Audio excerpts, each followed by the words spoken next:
नमस्कार दोस्तों, old mouse में आप सबका स्वागत है।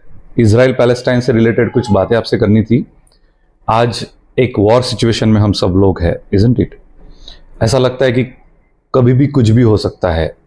It's like world war 3। कई सारे मीडिया हाउसेस में आपने पढ़ा भी होगा, देखा भी होगा, सुना भी होगा कि वर्ल्ड वॉर 3 जैसी सिचुएशन कुछ आज हमें नजर आ रही है। पोलराइजेशन चल रहा है, बहुत frequently shift of the power हमें दिखता है यहाँ पे। लेकिन इन सब में क्या सीख हम ले सकते हैं एज एन जो कुछ भी इस वर्ल्ड में चल रहा है, specific with context to the Israel and Palestine. History की तो काफ़ी सारी बातें आपने शायद पढ़ी होगी, मैं उस पर ज़्यादा जिक्र नहीं करूँगा। लेकिन एक बात तो है कि ये तीनों एक ही परिवार के विषय है जहाँ से ये विवाद शुरू हुआ है। आपने देखा होगा कि इब्राहिम, मूसेस, यहाँ तक ईसा मसीह का जिक्र इस्लाम में किया गया है। इस्लाम, क्रिश्चियनिटी और यहूदी यानी जिसको हम ज्यूस कहते हैं, इन तीनों के बिलीफ सिस्टम में अगर हम अच्छे से देखते हैं तो कई सारे प्रोफेट्स के नाम कॉमनली नज़र आते हैं। ये मूसा को भी मानते हैं, हज़रत इब्राहिम को भी मानते हैं। तो यहाँ कहीं ना कहीं पे इट्स नॉट अबाउट दैट कि फंडामेंटल पे कहीं क्वेश्चन है, निकले तो कहीं एक ही विंग से है। यहूदी सबसे पहले आए, फिर क्रिश्चियनिटी आई, फिर इस्लाम आया। इन सब डेवलपमेंट में आज जो एक कॉन्फ्लिक्ट चल रहा है वो आप अगर देखा तो एक सिर्फ 37 एकड़ की एक लैंड है ना। और उस लैंड पे तीन ही धर्मों के जो श्रद्धा स्थान जिसको हम कह सकते हैं वो वहीं पे है। एक है टेम्पल माउंट, एक अलग सा मस्जिद और एक क्रिश्चियनिटी का बड़ा चर्च। इन तीनों का जो लोकेशन आप अगर मैप्स में जाके देखोगे तो आपको समझ में आ जाएगा कि ये सारे कहीं ना कहीं पे 37 एकड़ के एक ही जमीन के टुकड़े में सीमित है। लेकिन उतने से जमीन के लिए या उतने श्रद्धा स्थान के लिए बिलीफ सिस्टम को अगर देखा जाए तो एक कॉन्फ्लिक्ट सिचुएशन राइज हुआ है आज कि सब कोई वो उस पर्टिकुलर जगह के लिए अपना हक बनाने का प्रयास कर रहे हैं। फिर उसके कई सारे रीजंस हो सकते हैं, कौन सच, कौन झूठ, कौन सही, कौन गलत, अलग अलग तरीके के नैरेटिव्स आपको इसके पढ़ने मिलेंगे। लेकिन जिस पर्टिकुलर एस्पेक्ट को कंपैरेटिव एनालिसिस के बाद मुझे समझ में आया और मुझे लगा कि मैं आप सबके साथ शेयर करूं, ये बहुत सिग्निफिकेंट है एज एन इंडियन। हम भारतीय नागरिक के तौर पे अगर इस बात को देखें तो मुझे लगता है बहुत सिग्निफिकेंट चीज हम रियलाइज कर सकते हैं through this war. And what is that? देखिए, 37 एकड़ पे जिन तीन धर्मों के संप्रदाय जो वहां पे एग्जिस्ट करते हैं उनका श्रद्धा स्थान है, उसके लिए कितने लेवल की कॉन्फ्लिक्ट चल रही है वो हम देख सकते हैं। लेकिन भारत एक ऐसा राष्ट्र है जहां पे आपने अलग अलग धर्म के, समुदाय के, संप्रदाय के, अलग अलग विश्वास संपादन करने वाले ऐसे कई सारे लोग इकट्ठा रहते हैं। Isn't that amazing?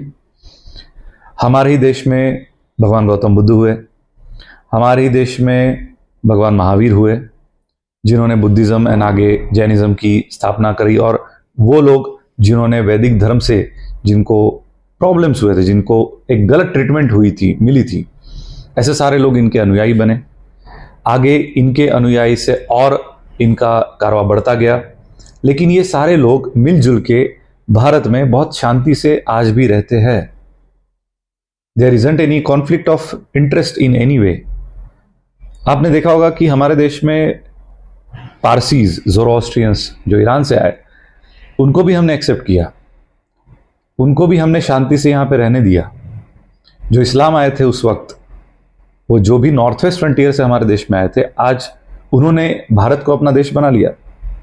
यहाँ की मिट्टी, यहाँ का जो वातावरण है, क्लाइमेट है, यहाँ का जो खान पान है, यहाँ का जो लोगों का स्वभाव है, अतिथि के प्रति सम्मान का भाव है, इन सबको देखते हुए एक बात हमें नजर आती है कि यहाँ के लोगों ने रिलीजियस टॉलरेंस कहीं पे भी मेंशन ना करते हुए भी अपने स्वभाव से दिखा दिया है, जो आज भी दिखता है।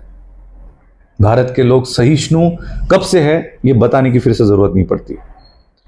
अपने आप में भारत का यूनिकनेस हमको दिखाई पड़ता है। 1868 में कैबिनेट मिनिस्टर हुए थे यूके में, उस वक्त का ब्रिटिश। उस कैबिनेट मंत्री ने, जो मिनिस्टर थे, उन्होंने एक बात का जिक्र किया था उनके पार्लियामेंट्री डिबेट में कि we should strive to become the country like India where people of a diverse religious beliefs coexist in a peaceful nature.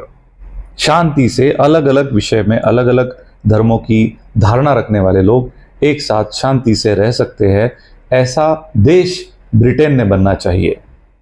अब वो लेफ्टिस्ट है, वो राइटिस्ट है, वो कौन सा मिनिस्टर है जिसने स्टेटमेंट दिया, उसका क्या इम्प्लीकेशन हुआ, किसने एक्सेप्ट किया नहीं किया, that becomes almost relevant irrelevant. विश्व में ऐसे दो ही धर्म है जो ये मान के चलते हैं कि जो हमारे धर्म में नहीं है वो गलत रास्ते पे है, तो उन्हें हमारे धर्म में कन्वर्ट करना ये उनकी एक वो रिस्पॉन्सिबिलिटी मानते हैं। एंड वो दो धर्म है, one is Christianity and another is Islam. इसलिए इनके जो एजेंडा होते हैं they are conversion based, because they consider the people outside their belief are following the wrong path.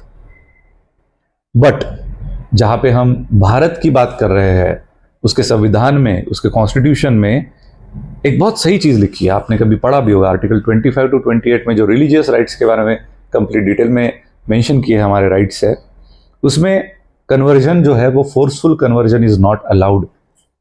उसमें ये क्लियरली लिखा है, जब हमारे सत विवेक बुद्धि को कोई आचरण, कोई धारणा, वो पद्धति जब पसंद आ जाती है, कंसाइंस के लेवल पे हमें वो कन्विंस हो जाती है, रीजन के लेवल पे एक्सेप्ट हो जाती है और प्रैक्टिकल लगती है, जिसको शायद मैं अगर धारण करूं अपने जिंदगी में तो मेरी जिंदगी अच्छी हो सकती है, इस वे से अगर आप कोई नया धर्म स्वीकार करते हैं, that is fundamentally correct as per the values of the constitution.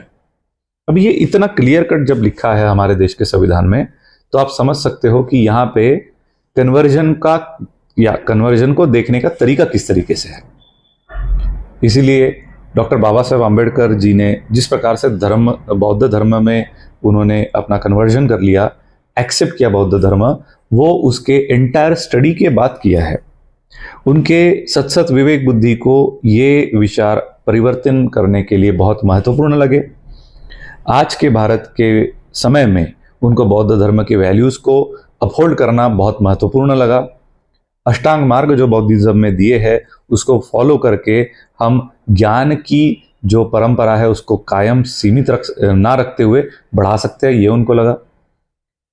और इसी वजह से उन्होंने उसका अध्ययन करने के बाद जो बौद्ध धर्म का स्वीकार किया था।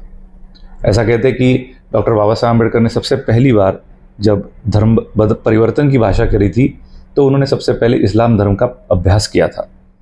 उनको उसमें कुछ चीज़ें पसंद नहीं आई, उसके ऊपर उन्होंने किताब भी लिखी, और उसके बाद में जब उन्होंने बाकी धर्म का अध्ययन करने के बाद उन्हें अल्टीमेटली लगा, तब उन्होंने बुद्धिज्म का यानी एक्सेप्टेंस किया, उन्होंने बुद्ध धर्म को अपनाया। भारत अपने आप में एक विशेष रूप से जानने वाला देश है। वेद व्यास तो महाभारत के शुरू में ही लिखते हैं, जैसे हम कॉन्स्टिट्यूशन में आर्टिकल 1 में लिखते हैं इंडिया दैट इज भारत, उसकी व्याख्या तो हम मोस्टली ज्योग्राफिकल और उसके पॉपुलेशन डाइवर्सिटी इस प्रकार से हम भारत की व्याख्या करते हैं। लेकिन वेद व्यास ने महाभारत में किस प्रकार से व्याख्या की थी, ये जान के आपको बड़ा अच्छा लगेगा। वेद व्यास लिखते हैं कि भारत एक ऐसा देश है जो सब कुछ यहाँ आपको दिखता है या मौजूद है, चाहे इसके ज़मीन में, चाहे इसके एटमॉस्फेयर में, क्लाइमेट में, हर चीज़ जो यहाँ एग्जिस्ट करती है वो पूरे विश्व में पाई जा सकती है। और जो चीज़ यहाँ एग्जिस्ट नहीं करती इस भारत भूमि पे, वो पूरे विश्व में कहीं पे भी आपको पाई नहीं जाएगी। अब इसका सरल अर्थ ये है कि भारत जैसी जो भूमि है उसमें जो क्लाइमेटिक फिजिकल डाइवर्सिटी जो दिखती है, वो पूरे विश्व की सारे अलग अलग डाइवर्सिटीज जितने भी एग्जिस्ट करते हैं उन सब का अंश हमको भारत में दिखता है। इसीलिए तो शायद जो ब्रिटिशर्स थे बड़ी खोज करते थे, चाहे वो कोलंबस हो, चाहे वो अलग अलग तरीके के सीफेरर्स हो, ये क्यों ढूंढते थे कि भारत कहाँ है, ये ऐसा कौन सा देश है जहाँ पे हम सोने की चिड़िया मानते थे उसको कभी कब। इसलिए कई बार जब वास्को द गामा के डायरी में लिखे हुए कुछ जब पन्ने हमने पढ़े या उसके बारे में अध्ययन कुछ लोगों ने किया, उन्होंने ये बताया कि Vasco da Gama was highly surprised to see the technological development, the contribution of India's GDP into the world GDP. ये सब देख के ही वॉज लाइक क्वाइट सरप्राइज्ड, हैरान रह गए थे वो। आपने एक कहानी सुनी भी होगी शायद कि जब केप ऑफ गुड होप, जिसको साउथ अफ्रीका का सदर्न मोस्ट टिप मानते हैं, जहाँ पे वास्को द गामा आके ही थॉट कि यही भारत है, और जब किसी ने उनको मार्केट में बताया कि ये भारत नहीं है, ये साउथ अफ्रीका है, अफ्रीका का साउथेस्ट पार्ट है, उस वक्त जब वो भारत की खोज करने के लिए मार्केट में लोगों से पूछताछ कर रहे थे, उनको एक गुजराती मिले, आपने कहानी शायद सुनी भी होगी, उनका नाम था केशु भाई। उन्होंने बताया कि आपको भारत जाना है, चलो मैं ले चलता हूं आपको, इसमें कौन सी बड़ी बात है। जब इस बात पे चर्चा हुई कि भारत जाने का रास्ता कहां से मिलेगा, केशु भाई ने कहा कि चलो मैं आपको ले चलता हूं। वास्को द गामा अपनी डायरी में लिखते हैं कि मैंने इस प्रकार से ऐसा शिप आज तक कभी देखा नहीं था जो केशु भाई का था। इट वॉज अ 4 स्टोरी, 4 मंजिल थी उसमें, और सिर्फ 4 या 8 लोग चलाने के लिए थे, ऐसा उन्होंने लिखा था। और जबकि मेरी छोटी सी नाव जो मैं पूरे वर्ल्ड ट्रैवल के लिए लेके जा रहा था, जिसमें 24 लोग चलाने के लिए थे, it was a single story.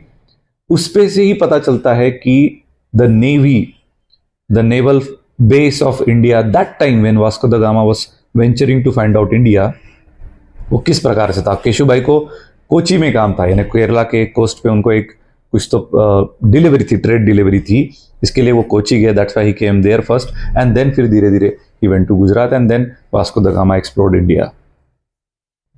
Unfortunately history में कई सारी ऐसी बातें हैं जो हम तक लाई नहीं गई है डेलिबरेटली, लेकिन ये हमारा काम है, ये हमारा दायित्व है। एक भारतीय नागरिक होने के पश्चात हमने अपने भारत को जानना, उसको मानना, उसको समझ के उसको बनाना, ये हमारा सबसे बड़ा कर्तव्य बनता है।